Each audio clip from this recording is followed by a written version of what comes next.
大家好，欢迎来到打砖块游戏的第二章。上一章里，老师简单的介绍了自制积木的运用，在游戏里也添加了可以在底部平行移动的挡板，还有紧贴着挡板的小球。在这一章里，老师将要主要讲解一下如何发射小球，并且让小球在舞台中反弹。在这个游戏中，老师想让同学们在按下鼠标左键时发射小球。传统的做法是，在小球角色当按下鼠标左键时，我们就发射小球。可老师在这个游戏里不想这么做，我想要新建一个角色，叫做游戏控制。这个角色是干什么用的呢？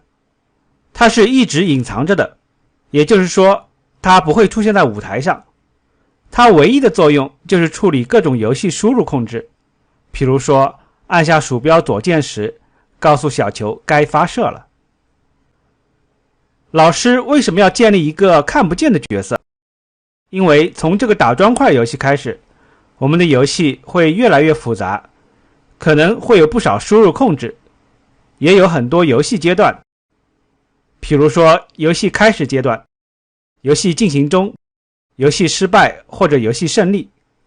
如果我们把这些逻辑都放在各自的角色里，代码就会变得很复杂，而且出了错也不好寻找。所以一般来说，游戏总是有个总控制的。我们现在就来做这个。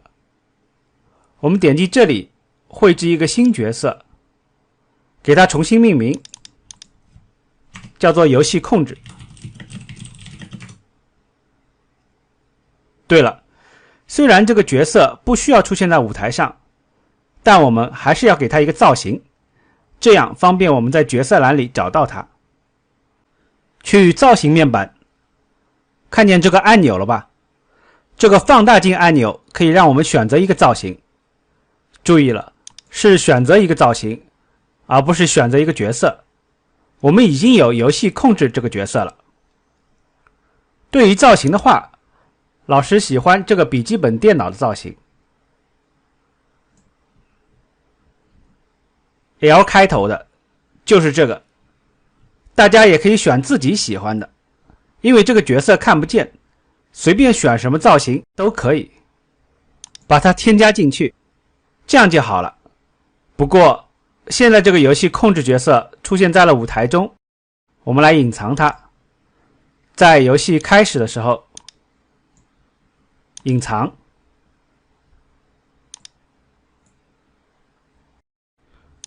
我们运行一下。好，现在游戏控制角色已经看不见了。有了游戏控制角色，我们就可以真正往里面放代码了。在做发射小球之前，老师有个作业要交给大家。老师之前提到了要在点击鼠标左键时发射小球吧？老师为什么这样做是有原因的。在初级篇里，我们通常用按下空格键来做某某事，可这个游戏中全程我们只需要用鼠标移动就可以操作挡板。那如果把发射小球也绑定在鼠标上，那就完全用不着键盘了，是不是方便很多了呢？但如果我们来看看现在这个按下某某键的积木，里面好像没有鼠标左键啊。那该怎么实现呢？请大家好好想想，如何才能实现按下鼠标左键就做某某事的功能？我们下节课再见。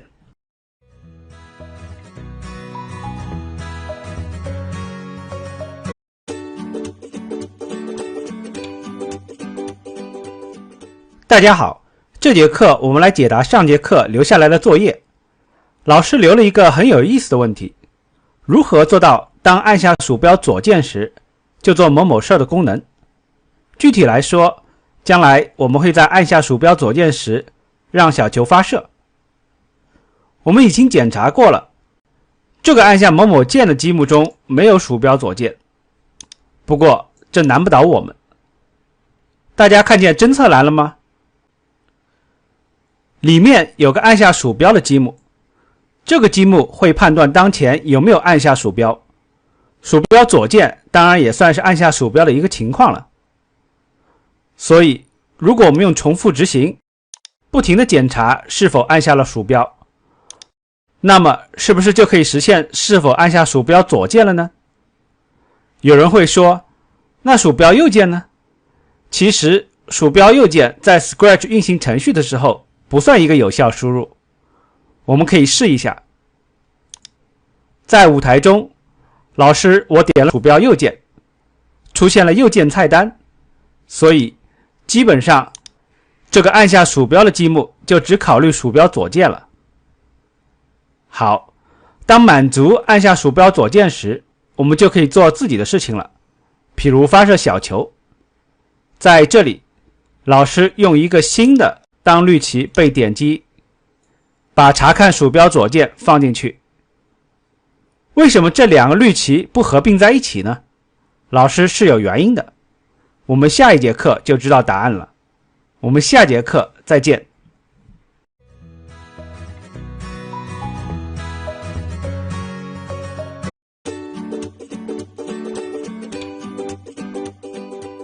大家好，我们接着来做发射小球的功能。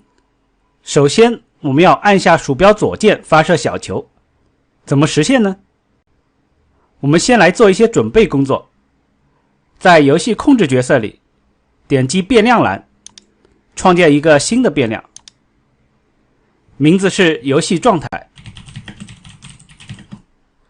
这里一定要选择适用于所有角色，因为我们要让别的角色也能用到这个变量。那这个变量是用来做什么的呢？这种变量我们还是第一次见到，老师想给它这样定义：游戏状态等于0的时候，就是准备游戏，意思是游戏还没有开始；游戏状态等于1，就是游戏进行中。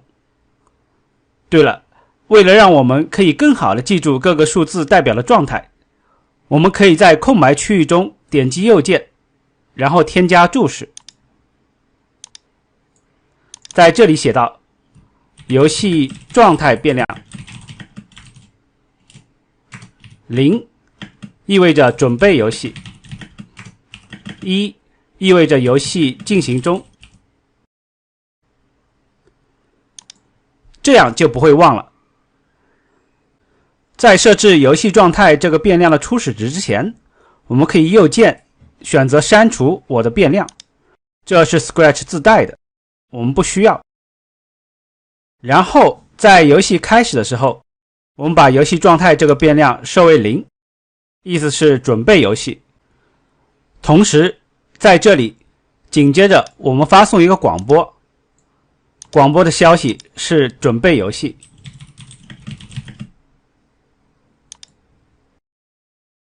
然后在按下鼠标左键的时候，就是要发射小球了。我们把游戏状态设为1，紧接着再发一个广播，广播的名字叫做开始游戏。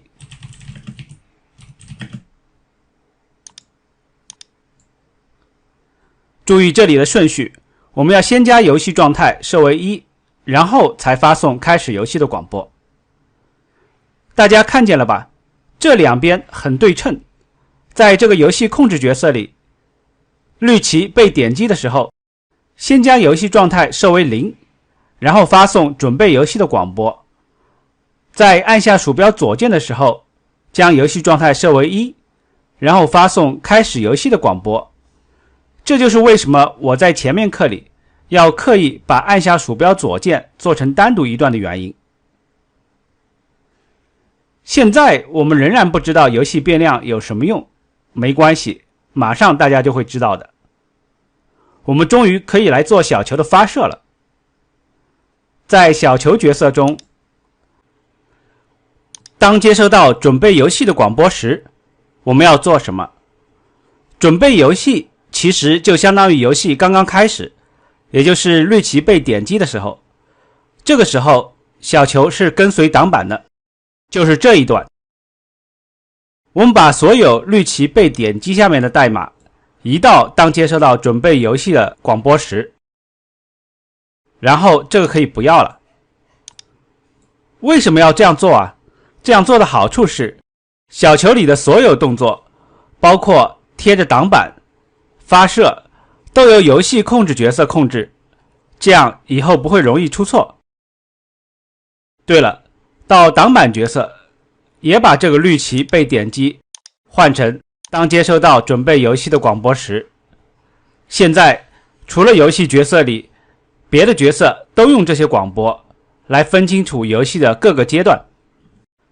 准备游戏阶段做完了，回到小球角色，当接收到开始游戏的广播时，我们要发射小球了。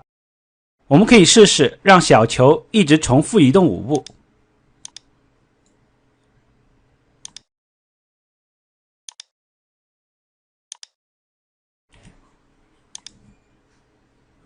好，我们来试试小球发射。按下左键，怎么小球不动啊？到底是哪里出错了？对了，移动某某步这个积木永远是朝着角色的面向方向移动的，而老师在初级篇里提到过，角色的默认方向永远是右边，所以理论上发射小球后，小球会向右边移动。而现在没有移动的原因，是因为这边小球仍然在跟随鼠标，鼠标不动，自然小球想往右移也移动不了。那我们就把小球的面向方向换一下吧，加入一个面向某某方向，设成向上。我们可以再来试试，按下左键发射。现在小球可以向上发射了。不过大家有没有看到一个问题？小球在向上发射的途中跟随着鼠标移动，这就不对了。大家想想，该怎么解决这个小球发射后仍然跟随鼠标的问题？提示一下，跟游戏状态有关。我们下一节课再见。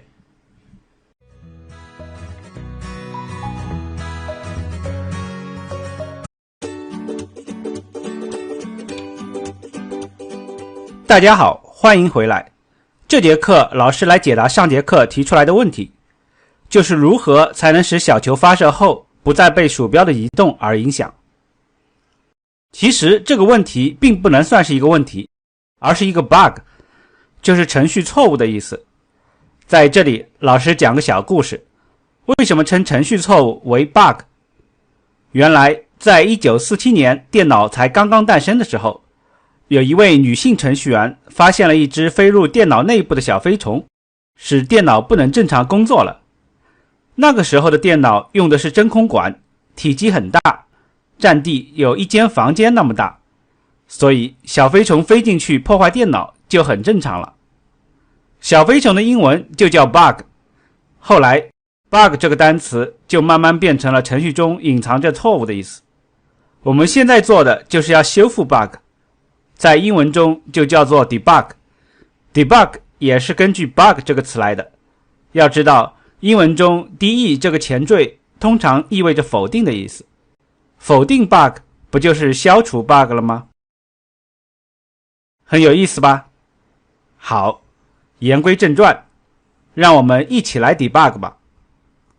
为什么小球发射后鼠标还能影响移动？老师之前有提示过，要用到游戏状态这个变量。我们来看看跟随挡板这个自制积木。在这里，小球一直在跟随鼠标，即使小球发射后。所以我们要做的就是当小球发射后，不再重复这一段。怎么样才能做到呢？这里我们并不知道小球有没有发射。提示一下，这下就该用上游戏状态这个变量了。还记得游戏状态每个数字的具体意义吗？我们去游戏角色里，这里有一个注释，游戏状态为0的时候，意味着准备游戏，所以这个阶段小球可以跟随鼠标，或者说跟随挡板。因为挡板和鼠标的 X 坐标永远是一致的。但当游戏状态为1的时候，就代表游戏进行中了，这个时候就不应该跟随了。回到小球角色里，我们来这么改，加入一个重复执行直到某某条件。这个积木可以让我们重复执行直到某某条件满足就停止执行。记住，这里的条件是让下面的代码停止执行的。停止的条件是什么？游戏状态大于0。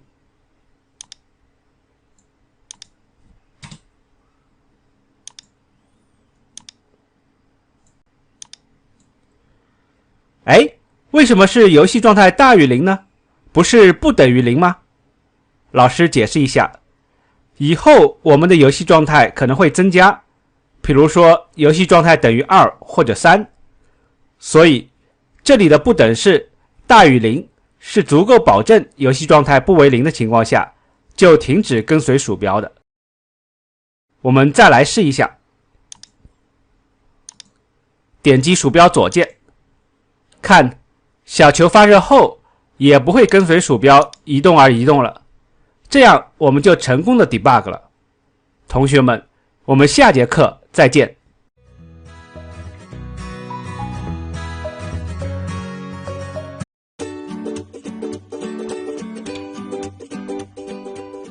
大家好，这节课我们来做小球碰到边缘就反弹的功能。让小球碰到边缘就反弹，有人估计会说，这很简单嘛，用 Scratch 自带的碰到边缘就反弹的积木不就行了吗？老师的答案是否，并没有那么简单。不过在说明为什么用这个积木不行之前，老师可以先来尝试一下。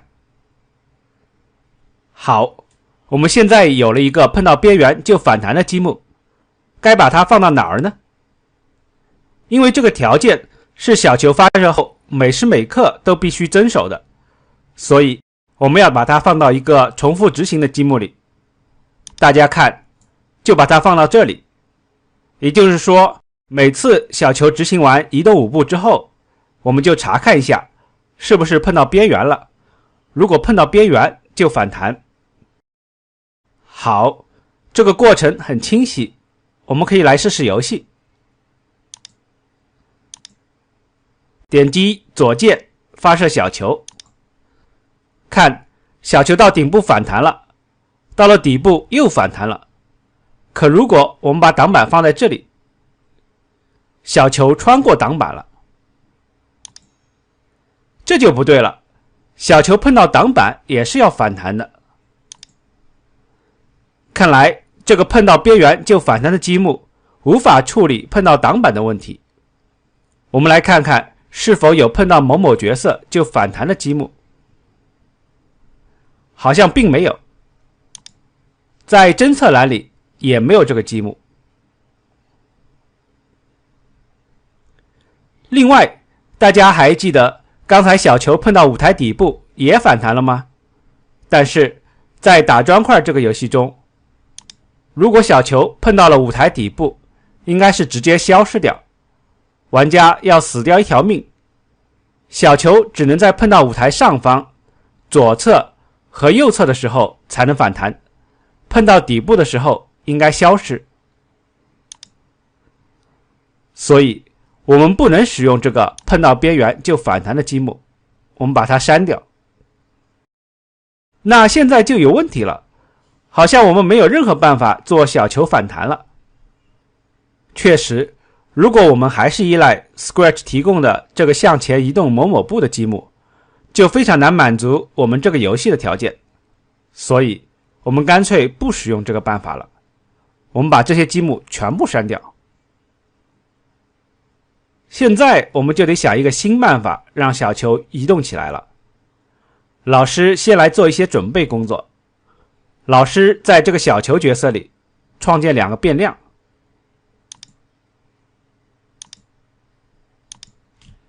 第一个叫做速度 x，然后勾选仅适用于当前角色，意味着这个变量只能小球使用。然后我们创建第二个变量，叫做速度 y，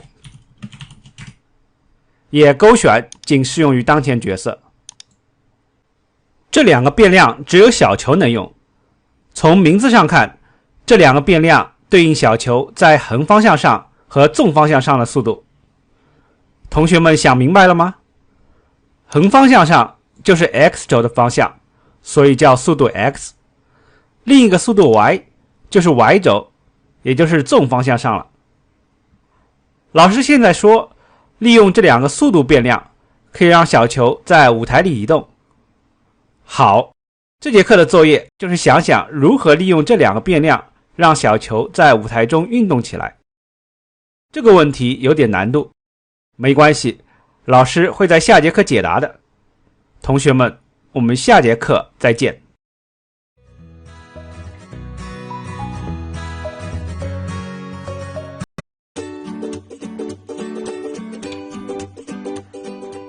大家好，对于上节课的问题，大家有头绪了吗？我知道这个问题有点难，所以这节课我们就来详细探讨一下，怎样利用速度 x 和速度 y 来移动小球。我们先利用小黑板来看看下面的图示。首先，什么是速度？在物理定义中，速度是一个矢量，矢量的定义是有方向和大小。对了，有些书里也称矢量为向量，两者是一个意思。所以速度也有方向和大小。之前我们用这个移动某某步数的积木时，配合使用了这个面向积木。这两个积木合起来就满足了既有方向又有大小。但之前的做法我们已经不用了，在新办法下，该怎么既有方向又有大小？其实挺简单的，我们把速度 x 和速度 y 合起来就行了。要知道，在平面坐标系中，速度可以拆为顺着 x 轴的速度和顺着 y 轴的速度，正好是我们建立的两个变量。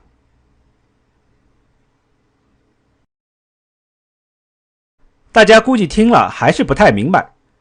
Scratch 的好处是我们可以直接测试。在接收到开始游戏的广播时，我们要设置小球的发射速度。对了，我们可以建立一个自制积木去做这个事儿。还记得自制积木是什么吗？自制积木就是一个可以自定义的积木，可以随时调用的。我们制作一个新的积木，名字叫做设置小球发射速度。这个自制积木不需要参数，点击完成。然后在这个设置小球发射速度的定义里，我们初始化速度 x 和速度 y， 放入两个将某某变量设定为某个值的积木。现在为了方便测试，老师把速度 x 设为5，把速度 y 也设为5。以后我们可以让它们随机。这个自制积木的定义就好了，我们别忘了调用它。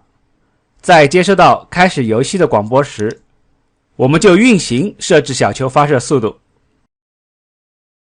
接下来有意思的地方来了，我们再建立一个新的自制积木，名字叫做移动小球。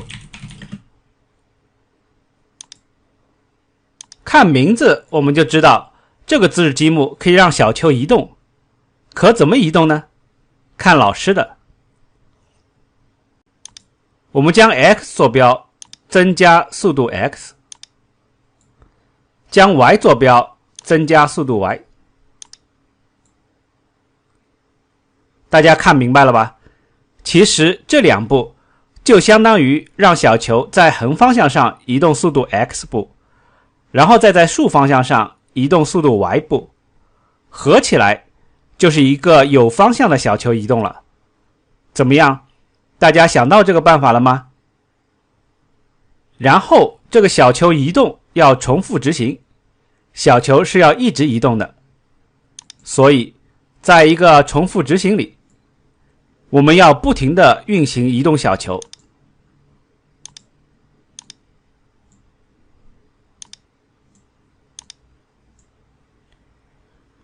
我们来测试一下吧。点击鼠标左键发射小球，大家看，小球发射出去了。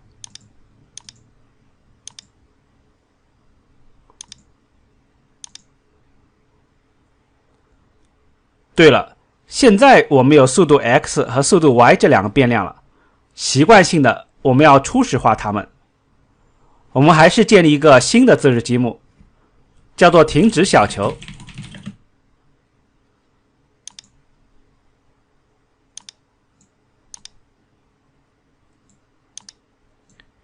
在停止小球里，我们把速度 x 和速度 y 都设为0。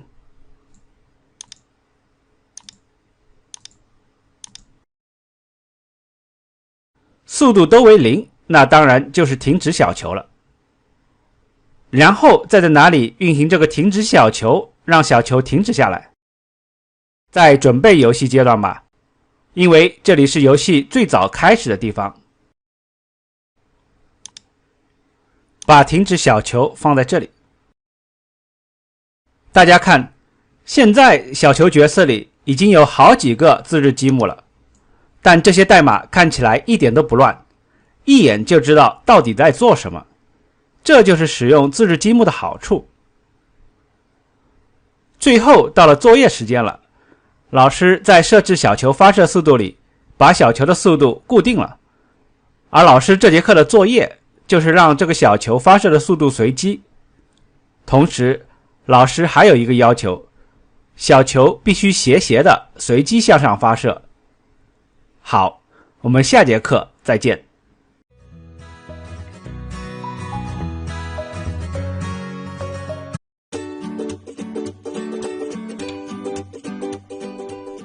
大家好，这节课我们来解答上节课留下来的问题。如何让小球发射的速度随机？发射速度随机意味着大小和方向上都要随机，而且方向上还要求斜向上。我们先来看个方向。方向斜向上其实包含了2层意思。第一层是小球要向上面这个区域发射，第二层小球不能太笔直的向上发射。那我们可以得到什么结论？首先，速度 y 一定是要一个正的值。为什么？因为在纵方向上，也就是 y 轴方向上，只有 y 坐标是正的，才是向上的。所以这里速度 y 这个变量可以是一个随机值。我们从4到8之间取一个随机数，这样我们就保证小球一定是向上发射的。接下来是速度 x 的设定。速度 x 对应的是 x 坐标轴，也就是横方向上。大家回忆一下， x 坐标是正的话，对应的是不是舞台右方？ x 坐标是负的话，对应的则是舞台左方。而小球随机发射需要既可能是左方又可能是右方，所以这里的速度 x 既可以是负数又可以是正数。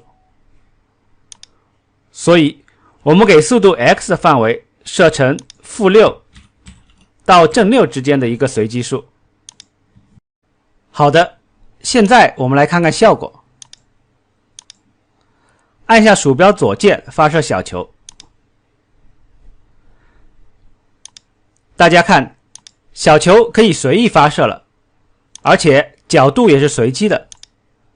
仔细看的话，快慢也是随机的。为什么？因为小球的运动速度是速度 x 和速度 y 的和，速度 x 和速度 y 现在都是随机的，所以它俩的和也是随机的。不过大家有没有发现有瑕疵？有些时候小球会笔直的向上，比如说现在。打砖块这个游戏如果小球是笔直的发射的话，会有问题，因为笔直发射出去的小球反弹回来也是笔直的。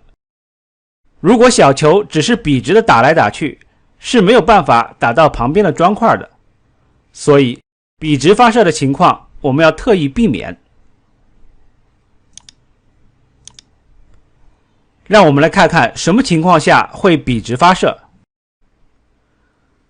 问题自然是出现在这里，如果速度 x 被随机成了0，那就是笔直向上了。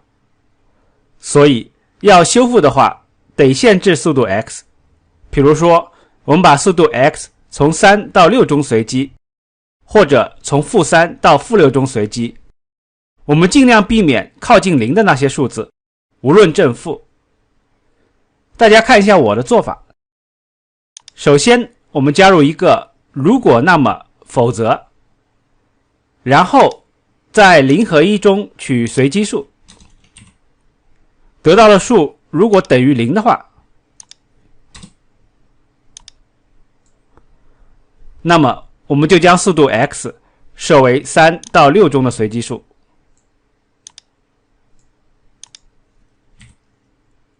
反之，就将速度 x 设为-6到-3间的随机数。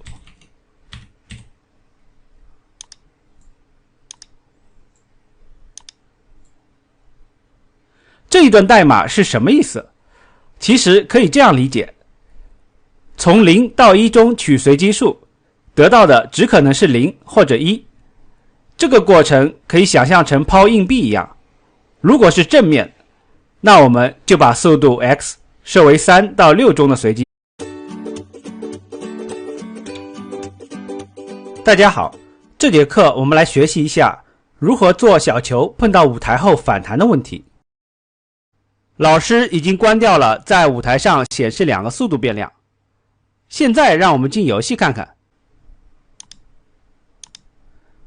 大家看，现在我们完全没有处理小球碰到舞台的情况，所以现在小球是贴着舞台边缘的。现在我们就来做这个。首先，我们在小球角色里建立一个自制积木，叫做检测是否舞台反弹。这个自制积木顾名思义是看小球是否碰到舞台边缘反弹的。但别忘了，舞台边缘有一个条件，只能是舞台顶部或者是左右两侧，舞台底部是不能反弹的。这个自制积木要一直在开始游戏后的重复执行中反复运行。接下来才是重点，如何写这个积木的定义。首先，我们要确定是否小球碰到了舞台上侧、左侧或者右侧。我们加入一个如果那么，然后去侦测栏加入是否碰到了舞台边缘。这就完成判定了吗？错了，这个舞台边缘包括了舞台的4个边，但底部这一侧我们是不要的。所以要再加一个如果那么。判定的条件是什么？我们这里来判定小球是否碰到了舞台顶部。用什么办法来判定？可以用小球的 y 坐标是否大于175来判定。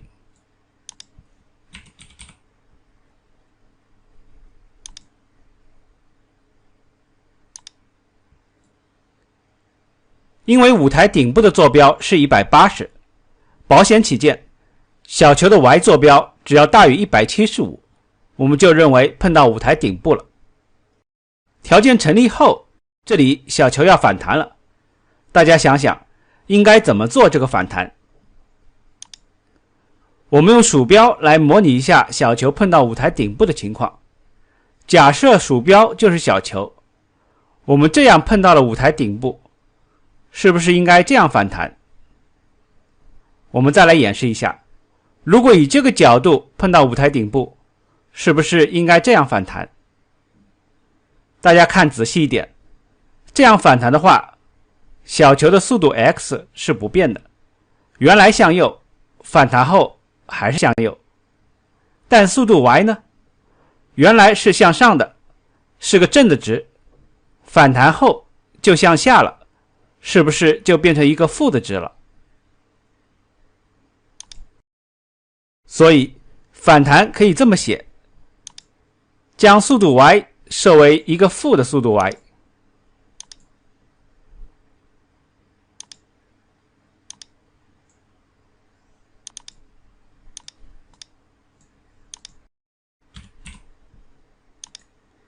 把速度 y 乘以负1，就是原来的速度 y 对应的负值了。我们来试一试。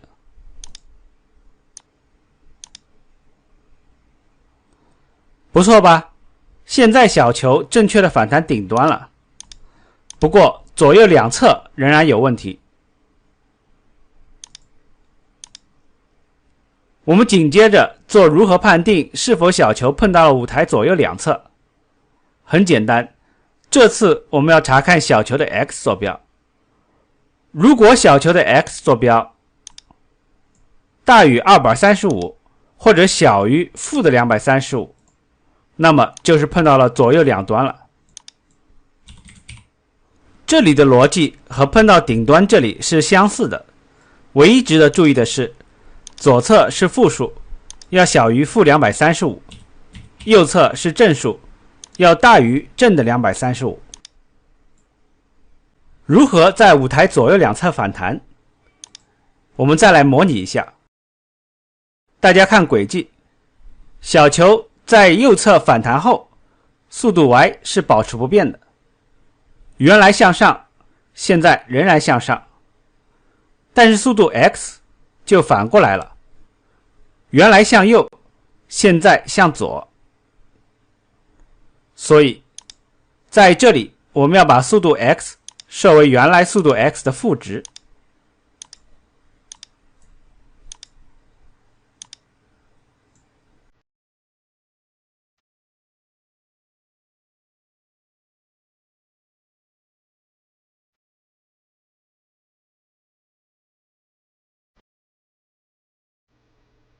我们最后来试试。大家看，现在我们的小球可以在舞台上正确的反弹了。不过现在小球还不能在舞台底部消失，这个我们以后会做。接下来我有个作业要留给大家，请大家用类似的方法做小球碰到挡板反弹的功能。我们下节课再见。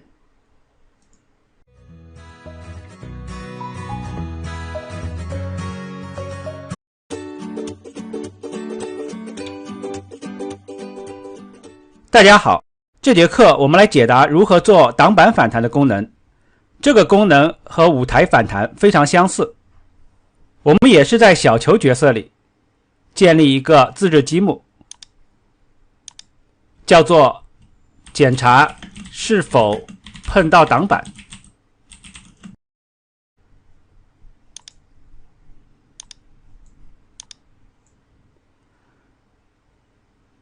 这个自制积木也是要在这里一直被运行的。在这个积木的定义里，我们要判定是否小球碰到了挡板。如果小球碰到了挡板，那么小球就要反弹。我们还是去舞台上用鼠标模拟一下小球的轨迹。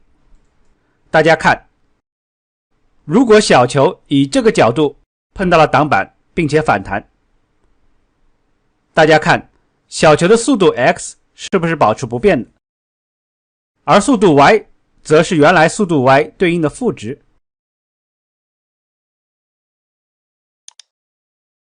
所以在这里我们把速度 y 乘以负1，注意了，速度 y 乘以负1得到的是对应的负值。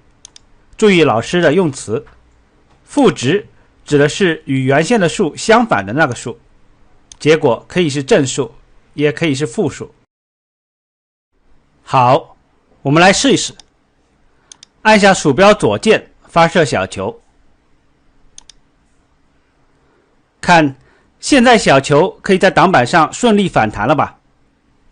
不过现在其实有一个小瑕疵，如果大家尝试用挡板的两端去接小球，有可能让小球在挡板上震动，比如说这样。这是怎么回事呢？原因出在这里，小球碰到两端时反弹向上了，但马上又碰到挡板了，所以不停的反弹。虽然这种情况只在小球碰到挡板两端时发生，但我们还是要修复它。怎么修复呢？修复的重点就是让小球赶紧离开挡板，只反弹第一次，之后即使还碰着挡板，也不要再反弹了。请大家看一下老师的这个办法。我们在第一次反弹后，紧接着重复执行，直到小球碰到挡板不成立。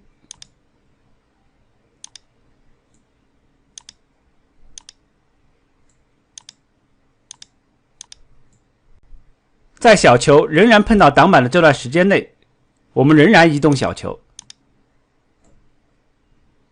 这样就行了。老师再来解释一下这段代码的意思。如果小球碰到了挡板反弹后，并且还碰着挡板，那就让它继续移动，直到不再碰到为止。这样就防止了小球在短时间内反弹很多次的情况了。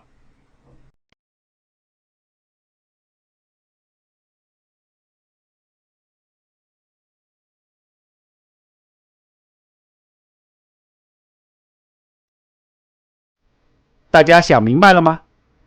请大家在脑海里仔细模拟一下这个过程，或者反复听几遍老师的解说。我们下一节课再见。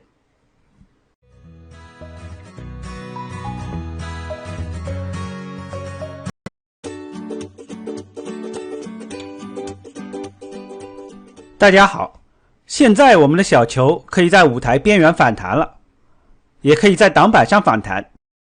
看来我们的打砖块游戏已经有模有样了，但是我们还是要添加合适的音效。在这节课，我们只做小球反弹的音效，以后我们还要加入小球打击砖块和小球掉落的音效。好，正如之前我们单独添加了一个游戏控制角色做游戏控制，现在我们也要加一个声音控制角色做声音控制。我们绘制一个新角色，给它重新命名为声音控制，然后去造型面板内选择一个造型，在音乐标签下找到这个像喇叭一样的造型，把它加进去。这样这个声音角色就做好了。和游戏控制角色一样，声音角色也是看不见的，所以在绿旗被点击的时候，我们要隐藏它。我们来运行一下。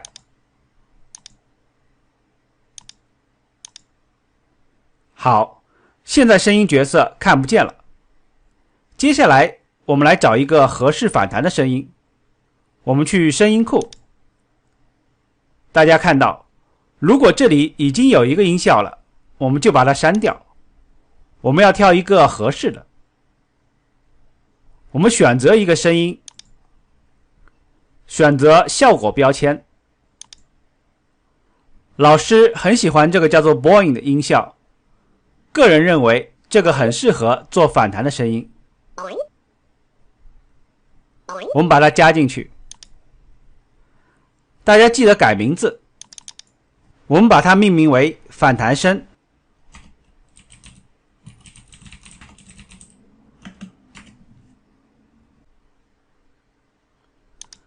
然后选中小球。现在该播放反弹声了。我们有好几个地方要播放反弹声，分别是舞台上方、舞台左右侧，还有这里碰到挡板的时候。在这些地方，我们都要把消息传递给声音控制角色，所以我们要播放一个广播。广播的名字叫做小球反弹。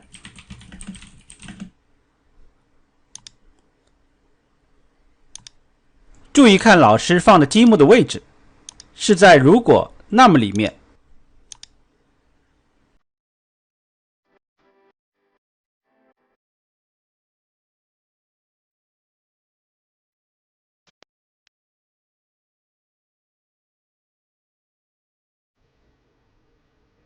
然后回到声音控制角色里，当接收到小球反弹的广播时，我们播放反弹声。我们现在来试一下音效吧。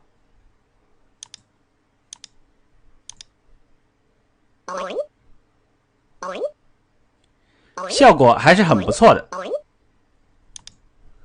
这一章我们做了很多跟小球有关的功能，在下一章里我们来讲解砖块。